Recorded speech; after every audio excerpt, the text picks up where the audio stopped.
और खुद विधायक गोपाल शर्मा जी हमारे साथ फोन लाइन पर जुड़ गए हैं। सर, स्वागत है आपका जी राजस्थान पर। जी नमस्कार। जी सर, क्या रहा ये पूरा मामला सर, जिसकी वजह से इतना ज्यादा आप नाराज नजर आ रहे हैं इस वीडियो में? नहीं, उसमें जो विषय है कि हमारी आदरणीय प्रधानमंत्री जी और माननीय मुख्यमंत्री जी के नेतृत्व वाली सरकार है, वो जनहित के लिए जागरूक है। मुझे पता चला कि रात को अचानक कुछ राजस्थान पुलिस एकेडमी से जुड़े हुए लोगों ने दबाव डालकर कुछ लोगों के घर उजाड़ दिए।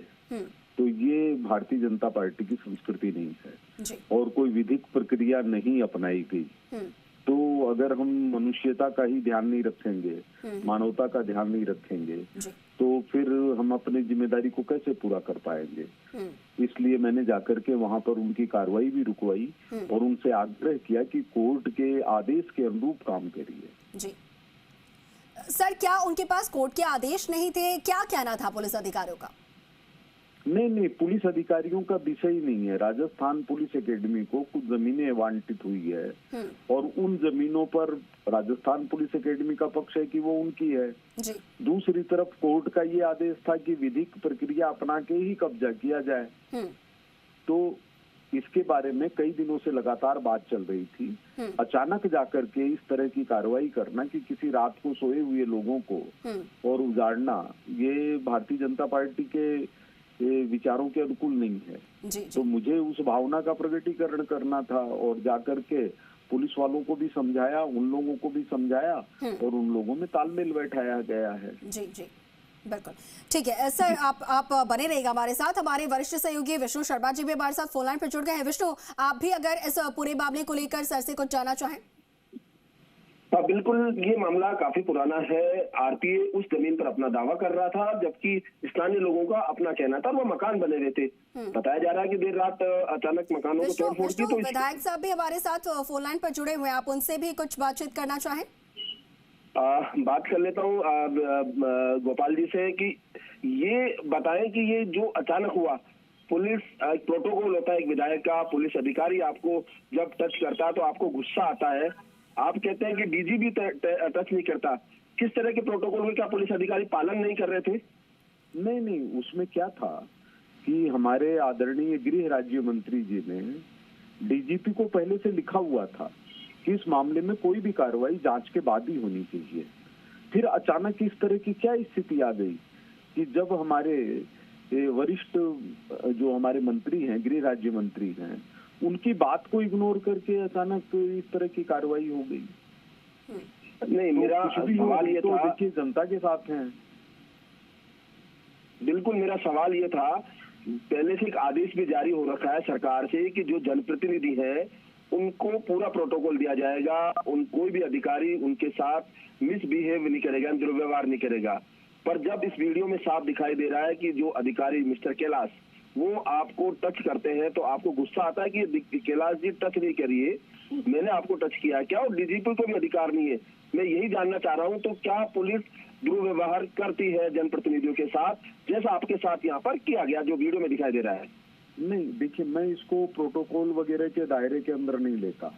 दरअसल कारण क्या है कि कांग्रेस के जमाने से कुछ लोगों की आदत ऐसी बनी हुई है कि वे लोग ये सोचते हैं कि वे कैसा भी व्यवहार किसी के साथ कर सकते हैं। तो हमारा जो विरोध है वो कांग्रेस के द्वारा स्थापित जो तानाशाही पूर्ण रवैया है उससे विरोध है। तो इसलिए इसमें कोई, मैं उसको प्रोटोकॉल के तरीके से नहीं देखता। मैं देखता हूं कि जनहित से जुड़े हुए मुद्दे के ऊपर रात को सोते हुए लोगों को अगर उनके मकान तोड़ करके 9 डिग्री तापमान के अंदर बाहर कर दिया जाए, ऐसी महिला को जिनकी उम्र 75 वर्ष है और जो दिव्यांग हैं, तो हमारी नैतिकता किस रूप में सामने आनी चाहिए, वो तो हृदय के भाव से जुड़ी हुई है, वही थी वहां पर। इसमें ये सब कोई मायने नहीं रखते। मेरे को कोई प्रोटोकॉल की चिंता नहीं है, न कोई मेरे साथ व्यवहार हो सकता है। उसका कारण है कि हम सच्चाई, ईमानदारी के ऊपर खड़े हैं और जनता के प्रति हमारी जवाबदेही है और वो जवाबदेही हमने राष्ट्रीयतापूर्ण विचारों से प्राप्त की है। सरकार सब देख रही है। विधायक जी, मैं यही कह रहा हूँ कि रात की अंधेरे में जो कार्रवाई की गई और पुलिस में वो कार्रवाई की गई। तो इसी आधार पर आपसे पूछ रहा हूं कि क्या पुलिस बिना किसी आदेश के इस तरह से उजाड़ने का काम कर रही है और उसको लेकर गुस्सा आया? आपको आखिर गुस्सा किस बात पर आया? इसी बात पर आया जो आप कह रहे हैं विष्णु जी, उसी बात पर गुस्सा आया। मैंने उनसे जानना चाहा कि आप यहाँ क्यों खड़े हैं।